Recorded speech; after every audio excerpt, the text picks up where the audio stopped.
I am a Sonic the Hedgehog snob, and I'm happy to admit that. I do not agree with the current direction these games are taking. I believe the series has been suffering by abandoning its core principles, allowing its modern design conventions to stagnate, and making no effort to innovate itself in any meaningful way. I also freaking love the Sonic movies, and I'm happy to admit that too. No, you're not drunk. Well, you might be, but you didn't hear me wrong. These films that so irreverently defy Sonic's conventions? Yeah, they're fun. They're not cinematic masterpieces by any stretch, but they're so incredibly entertaining. They're over the top and ridiculous one moment, then sincere and emotional the next moment. They're fast-paced, funny, and believe me, very flawed. But even so, they're never afraid to slow down when it matters most. But Sonic's not the only one getting successful film adaptations lately, is he? Minecraft, Five Nights at Freddy's, even Mario. All franchises I care about, or cared about, have been doing gangbusters at the box office, with many people enjoying them quite a lot. I don't think these movies are very good. And sure, with FNAF and Minecraft, that's not a super hot take. They've seen plenty of mixed reception since their silver screen debuts. But the Super Mario Bros. Movie? I hardly know anyone who didn't like that one. What's not to love, right? It's faithful. It has references. I mean, what right do I have to call the Mario movie bad when I like the Sonic movies? Those films take place in real life, and real life is gross. Sonic is like hairy and stuff, and there's humans, and there's so much less references than the Mario movie. You might see where I'm going with this. In my view, faithfulness isn't the only metric we should consider when judging a video game adaptation. In fact, I'd argue being too faithful can actively make films worse. In fact, I believe it already has. Now, yes, faithfulness is still somewhat important. Don't worry, I'm well aware of the 1993 Mario movie. We'll get to it. But the art of adaptation is so much more complex than we give it credit for, and I think it's time we change that. In this video, I want to precisely pinpoint why the Sonic movies work so well, and why pretty much every other video game movie I've ever seen doesn't. I want to figure out not just what it means to be a good adaptation, but what it means to be an adaptation in general. Along the way, I hope to convince even just a few people to set their standards higher for video game movies. Heck, movies in general. Because frankly, these studios could be doing a lot better than they are right now. Yes, even with my beloved Sonic films. So, with all that said, sit back, relax, and grab a Dr. Pepper. The cane sugar stuff, not that high fructose junk. Go with the glass bottle too, if possible. I mean, I guess the cans are okay too. Just don't get the plastic 2 liters. I know it sounds silly, but like, seriously, I don't know if it's the microplastics or what, but I swear those things screw with the taste. Really, we should just abandon plastic bottles in general, because I mean, when you really think about I got carried away, sorry. Sit back, relax, and grab a non-specific drink in whatever type of container is most convenient. I hear water is in right now. It's been a while. Welcome back to the channel.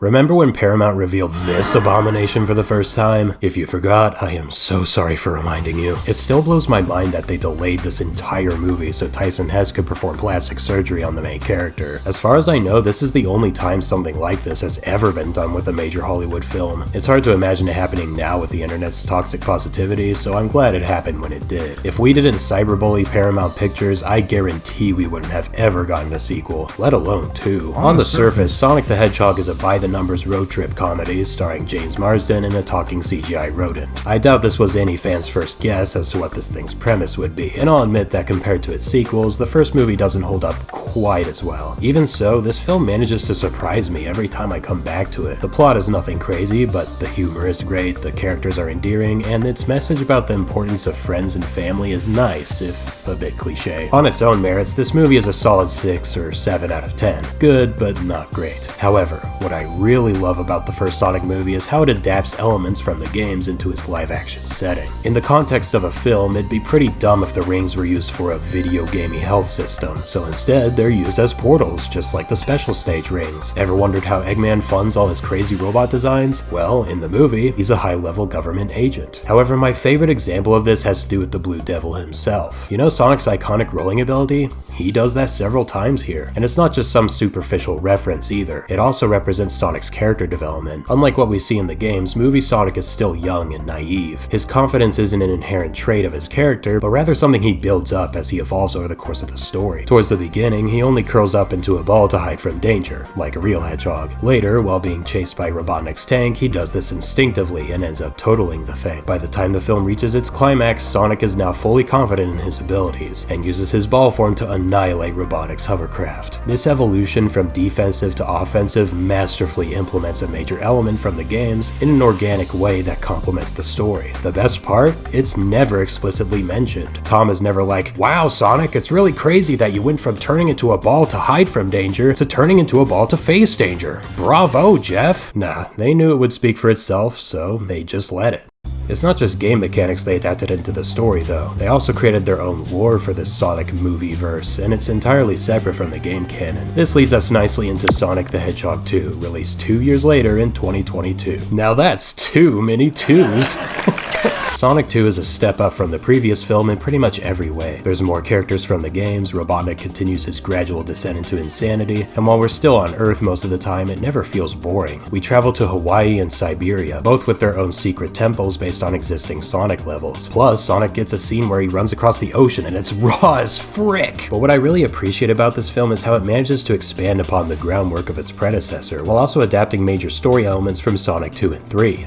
The games, that is. Sonic's caretaker, Longclaw the Owl, hailed from an entire civilization of owls who were sworn enemies of Knuckles' clan, the Echidnas. This gives Sonic and Knuckles a much deeper dynamic than the games ever had, and it was already great there, so that's saying a lot. Tails isn't handled quite as well as Knuckles, but that largely comes down to the writing and tone of these films. As far as his fundamental character goes, it's perfectly fine. He's a bright young fox who aspires to be like Sonic, and much like his idol, he grows in confidence throughout the course of the story, which I appreciate. My main gripe with him is when they use him for humor.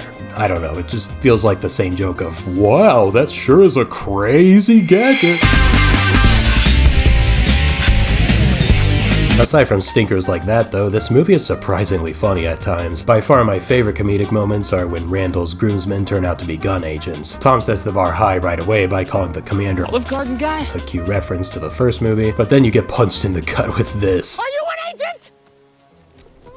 It gets me every frickin' time, dude. The wedding scene is a bit drawn out, but if I'm being honest, I don't really have any issues with it in a vacuum. I think the real problem is that the whole thing is completely uninterrupted. This mini Hallmark special focuses entirely on the secondary human characters and never takes a break to show us how Sonic and Tails are holding up in captivity or Robotnik's progress on finding the Master Emerald. If there were just a couple small scenes interspersed throughout the wedding sequence, I don't think nearly as many people would have complained. Of course, this movie ends with Super Sonic, and it's great, but what hyped me up just as much was the fact that we got Super Eggman. Like, what? That's sick, are you kidding me? How have none of the games explored this concept? It's such a great idea, and it's used here in such a creative way, with Robotnik assembling the Death Egg robot by using the Force on Gun's artillery. It toes the line between cool and hilarious, as all Robotnik schemes should. The VFX in that shot are also some of the best in the entire movie. Now, both Sonic 1 and 2 had pretty decent CGI for their budgets, especially the first one, given that they had to reanimate and re-render most of the shots, but Sonic the Hedgehog 3 is when they really step up the spectacle if you ask me. Like the first two films, Sonic 3 adapts a lot of game elements into a unique story made specifically for the movie. The plot is similar to Sonic Adventure 2, with Shadow, Maria, and Gerald all joining the mix, and of course Eggman pissing on the moon. Notably, the Bio-Lizard is relegated to a brief cameo, but that's fine with me. I might get flack for this, but I mean, let's be honest, the Bio-Lizard in Sonic Adventure 2 was just an excuse for Sonic and Shadow to fight a giant monster at the end. Don't get me wrong, as a video game boss it's great, but the two hedgehogs fighting each other in their super forms was definitely the right call for this version. It leaves just as much of a lasting impression, and I'm surprised this idea wasn't done sooner. All three movies have good characters, but Shadow in Sonic 3 always stands out in my mind. First of all, Keanu Reeves was the perfect casting choice, and I will not hear otherwise. Anyway, Shadow's backstory with Maria is handled perfectly. The flashbacks aren't random. They're delivered in poignant moments where Shadow is reminded of his past. My favorite is when he returns to the abandoned military base. The way it cuts from the past to the present, showing the whole place in ruins, is so emotionally resonant, to a degree that the previous films could only hope to achieve. Something I appreciate about emotional moments like this is their willingness to take a break from the comedy to let them breathe. Sonic 3 is possibly the jokiest of this jokily written trilogy, and I'll be the first to admit that it goes a little overboard sometimes. This is often to the detriment of the joke they're trying to tell. For example, he is much more impressive than the hedgehog I fought previously. Dude. If the joke ended there, it would have been pretty funny. However, I'm standing right here. They dragged it out for too long. I have more issues with this movie's comedy, but I won't dive into them here since this video is more focused on what these movies do well. However, if you are interested in more of my thoughts about Sonic 3's humor, let me know down below. Maybe that can be a topic for another day. Overall, Sonic the Hedgehog 3 is fantastic and easily the best out of the entire trilogy. So, what do these Sonic movies all have in common that makes them good movie adaptations? To answer that question, I'm going to get a bit philosophical by asking another question. What is the point of a movie adaptation? Besides that, here's my answer. The point of a movie adaptation is to use the medium of film to offer a new way to experience a beloved franchise. The Sonic trilogy is a perfect example of this approach. Instead of directly translating the games into a script, it takes elements from the games and adapts them to work in a film context. It also introduces new ideas, creating an experience you simply won't get from the games. Sonic's backstory? Only in the movies. Super Eggman? Only in the movies. Sonic and Shadow having a Dragon Ball Z fight? Only in the movies. We may not have seen the vision back when it was just Sonic and some guy from Montana going on a road trip, but now, yeah, pretty much everyone loves these movies. It's fine if you don't love these movies. With that in mind, I'd like to introduce the visual aid I'll be using for the rest of this video. It's been over a year since I've employed a subjective, arbitrary standard to judge media by, so it was time. This is the spectrum of video game movie adaptations. This circle represents the range of quality an adaptation can have. On the top, we have the perfect middle ground. These movies adapt important elements of the game into a story that works as a movie. As you probably guessed, the Sonic trilogy goes here. On the left, we have the completely unfaithful marker. This is for movies that take so much creative liberty that they lose any appeal the game had. The opposite side is for films that are too faithful. These movies try so hard to be like the game, they forget to be good movies. They're the films that force you to ask yourself, why would I watch this when I could just play the game? And finally, on the bottom, we have the awkward middle ground. It's like the perfect middle ground, but without the good execution. These movies are the worst of both worlds. They try to be faithful and set themselves apart, and fail at both. Now that we have our yardstick, let's take a look at some of Sonic's contemporaries in the video game movie niche, and see how they measure up. The Super Mario Bros. Movie may just be the single most faithful video game movie adaptation ever made, and it's one of the biggest reasons that I don't like it very much. I went into my first viewing expecting a generic kids film, but by the first 10 minutes or so, I was actually starting to think I might be proven wrong. The whole opening section takes place in Brooklyn, with the brothers getting their first big plumbing gig. It's non-stop charm the whole time, with tasteful references, charming dialogue, and really funny slapstick. Mario and Luigi's personalities really shine through with all the silly ways they deal with whatever predicament they find themselves in. But things take a turn for the worse the very second they enter the Mushroom Kingdom. Okay, cute reference, I guess. Yeah, that game, we all played that. From here on out, the entire rest of this movie is a game of how many Mario things can we shove into 90 minutes, and Nintendo got the Platinum Trophy. The Mushroom Kingdom is an alternate universe where everything follows nonsense video game logic. The residents make withdrawals from their bank accounts by punching blocks. They use floating platforms and sewer pipes for transportation. They get power-ups from floating question mark boxes, and lose them if they take a beating. And look, I don't expect the Mario world to function exactly like the real world, nor would I ever want it to, but you need some suspension of disbelief for a movie, even if it's a 3D animated cartoon. Question mark blocks are a video game mechanic. They do not make sense when divorced from a video game context. They float in midair because having to attach them to something would constrain the level design. Coins float for the same reason, and they're oversized because it makes them easier to see in a zoomed out 2D side-scroller. Power-ups are lost when you take damage because they're integrated into a punishing one-hit health system to add challenge. None of these things affect the immersion in a Mario game. You're playing a game. Games have rules. Mario's rules happen to involve a mushroom-based health system and floating platforms because they make for a good platformer. When you remove the game aspect, you also remove the immersion. Now, does that mean a Mario movie shouldn't have coins or mushrooms or fire flowers or Koopas? Of course not, but you need to adapt these elements for a film context because that's what an adaptation is. In the Sonic movies, Sonic doesn't eat the gold rings and vomit them all out when he's punched in the stomach because that wouldn't make any narrative sense. He does, however, use them them as portals, and that implementation has served those movies well. This discretion wasn't on anyone's mind when making the Super Mario Bros. Movie, and it shows. Of course, I could look past all of this if the story held up. Unfortunately, it doesn't. Aside from the opening, this film is so hyper-focused on cramming in pointless references that it doesn't have time to tell an even remotely interesting story. You all know the plot of every Mario game. Bowser kidnaps the princess, Mario and Luigi save her. Well, swap the princess with Luigi and throw in a vague suggestion of a character arc for Mario, and you get the Super Mario Bros. Movie. I'll give it this. It's definitely faithful. But when it's this faithful, what are you even watching the movie for? Mario has a vast catalog of ingeniously creative games, especially the spin-offs. I have gotten more enjoyment from the very worst of these games than I will ever get from this movie. They had an opportunity to adapt Mario's rich history of creative ideas into a fresh and compelling story. Instead, they used it as a vessel for references to games that 90% of their audience has already played. The Super Mario Bros. Movie takes the Warp Zone straight to the way too faithful category. A Minecraft movie is the worst film I have ever seen. Yep, I'm leading with that. It was immediately obvious to me from the first trailer that nobody working on this thing gave a singular shit. And even with those rock bottom expectations, it still fell short. It is a cynically made pile of corporate slop that doesn't even try.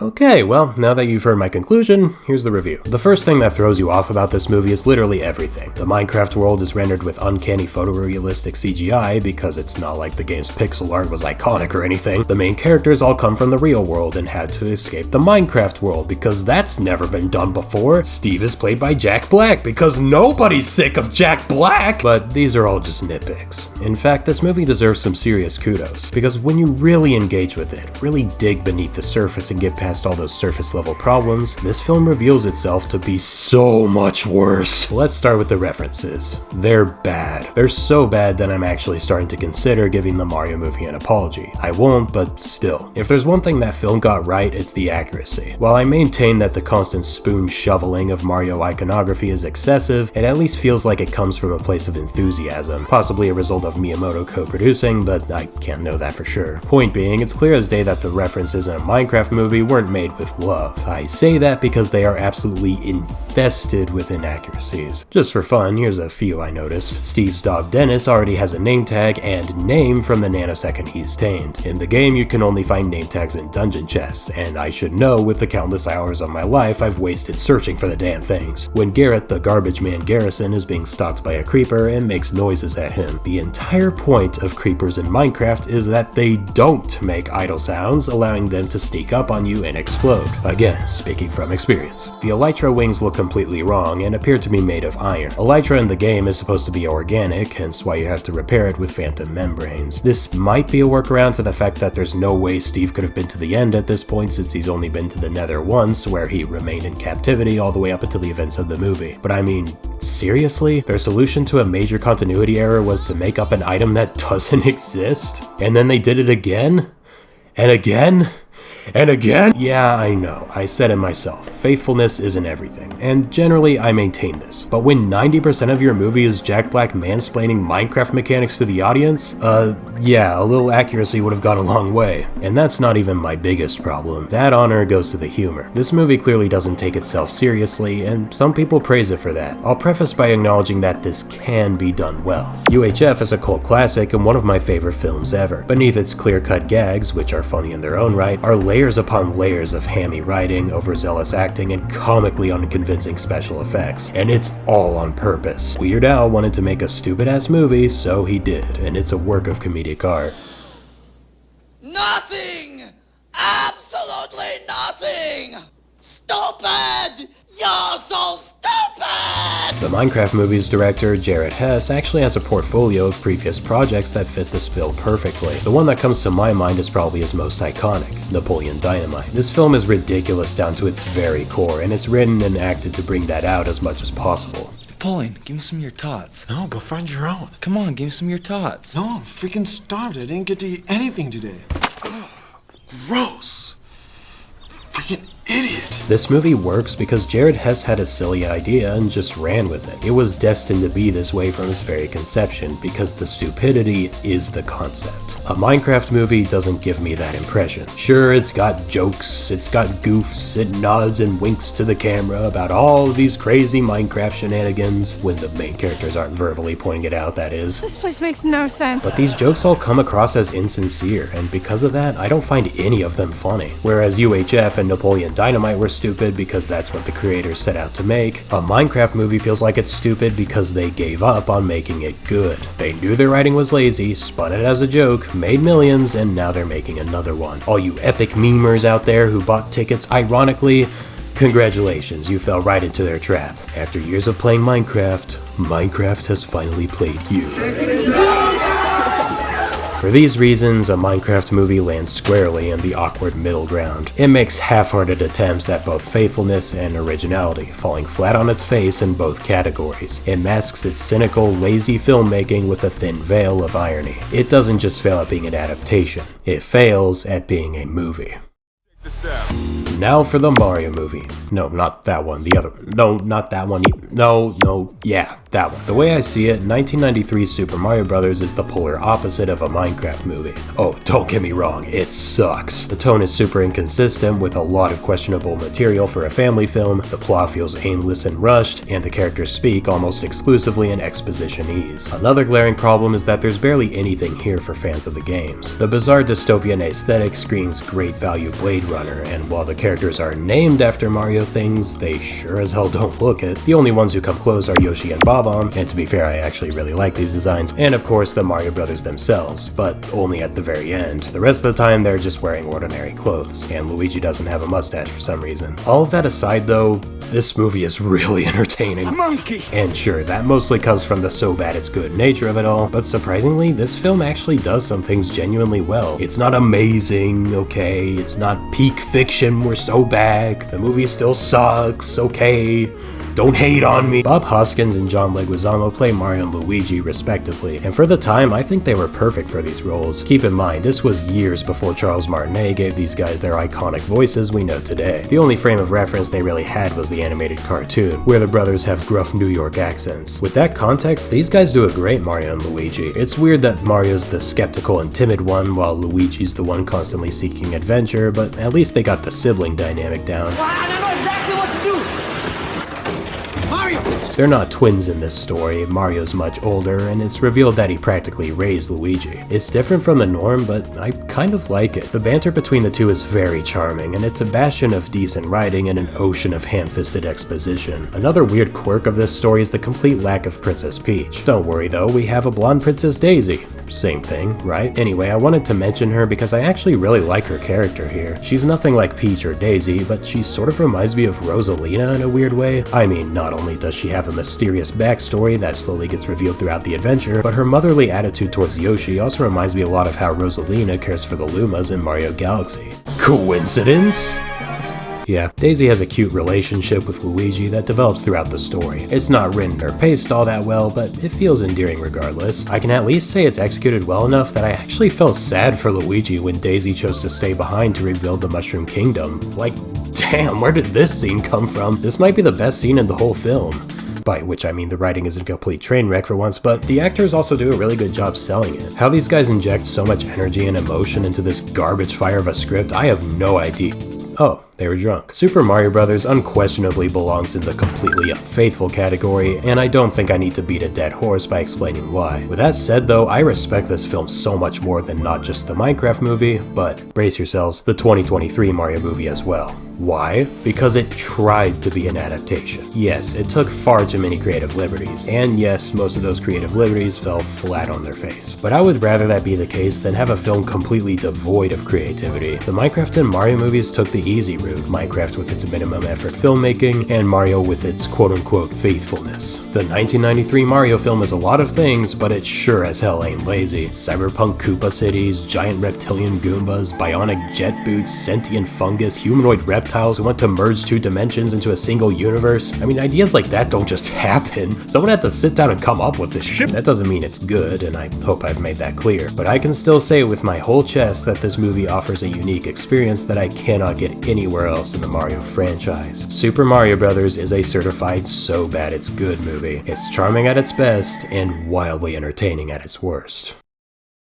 So far, we've looked at several different movies, with each one perfectly encompassing one of the 4 possible extremes on the chart. However, I still have one more I want to look at, and I have no idea where to put it. Five Nights at Freddy's is not a great movie. It suffers from clunky writing, awkward acting, and an unsatisfying ending that fails to wrap things up after the climax. I also don't f***ing care. I love the FNAF movie. It is everything I could have asked for and more. The practical sets are fantastic, the animatronics are even more fantastic, and it adapts so many elements from the early FNAF games into a surprisingly cohesive plot that's easy to follow. It's PG-13 and lacks the gratuitous mutilation and gore that plagues traditional horror films, yet it still managed to keep me on the edge of my seat on my first viewing. It's funny and witty when it needs to break the tension, and it's even more hilarious during the actual tense moments, on purpose. Critics were not a big fan of this movie, and that's fine. Some fans weren't either, and that's also fine. But I've seen some downright bizarre criticism from both crowds that I sincerely do not understand at all. Oh, the movie's not lore accurate? Thank God. If I had to sit through 90 minutes of Mike playing Atari games and slapping random wall tiles only for the ending to reveal that, oh, actually the Bite of 87 isn't relevant to the story after all, I think I'd lose my mind. Oh, the movie's not Saw? Well, no shit, why would it be? Did we play the same game? The closest the series ever gets to actual gore is Springtrap, and he's a fossil by the time we see him. There's Ennard too, but even that's only shown in 8-bit. FNAF's whole bread and butter is atmosphere, sound design, and teddy bears screaming in your face. Body horror has never been a focus. Ironically, they actually do show how Afton dies in the movie, with the spring locks stabbing into his abdomen and everything. I mean, what more do you want? A Mortal Kombat X-ray of William Afton's spleen disintegrating? Actually, that'd be pretty sick. Look, by the broader standards of Hollywood and big league filmmaking, this movie isn't great, but damn it, it just feels so lovingly done. You can really tell that Scott and the team poured their heart and soul into this. It feels like a Scott Cawthon project through and through, warts and all, and that's all I could ever want from a Five Nights at Freddy's film. With the review out of the way then,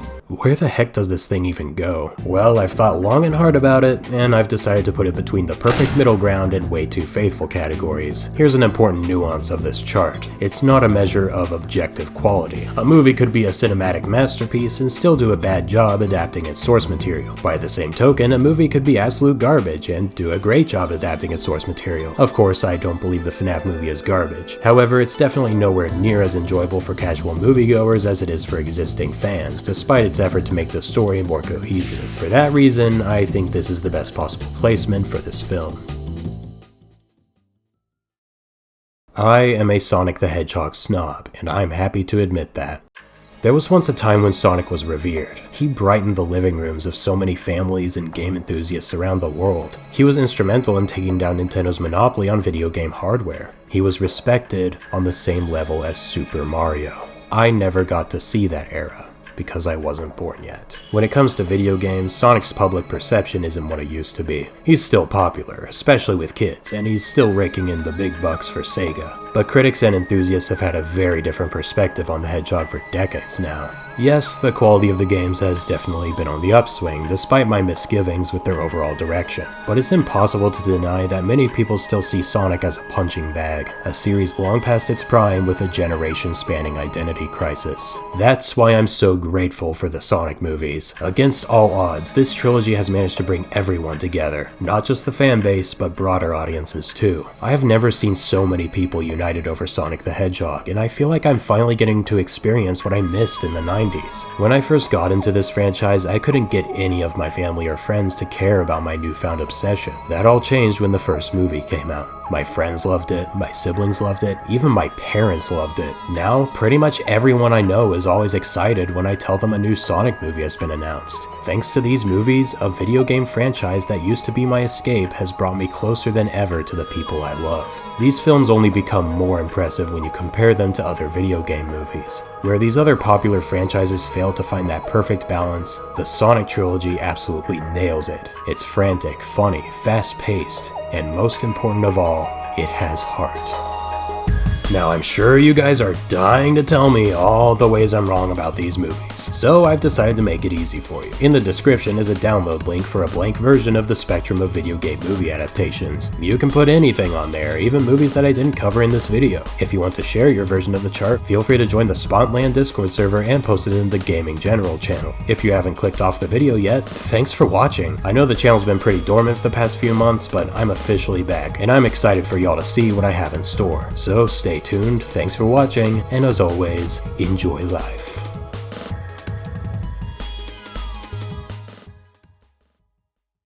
Okay, so back to the Dr. Pepper thing.